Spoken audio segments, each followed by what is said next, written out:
তাদের হচ্ছে এই সদিচ্ছা আছে নিশ্চয়ই আমরা আশা করি, এবং আমরা আমাদের সংগঠনের তরফ থেকে সরকারের মুখ্যমন্ত্রী সহ বিভিন্ন মন্ত্রীদের কাছে আমরা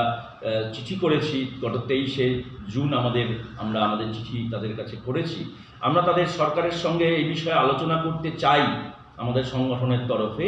যে এই সম্পত্তিগুলো নিলাম করবার ক্ষেত্রে, সেই সম্পত্তিগুলো ক্রয় করবার ক্ষেত্রে সরকার এই কমিশনকে সদর্থক ভূমিকা পালন করুক,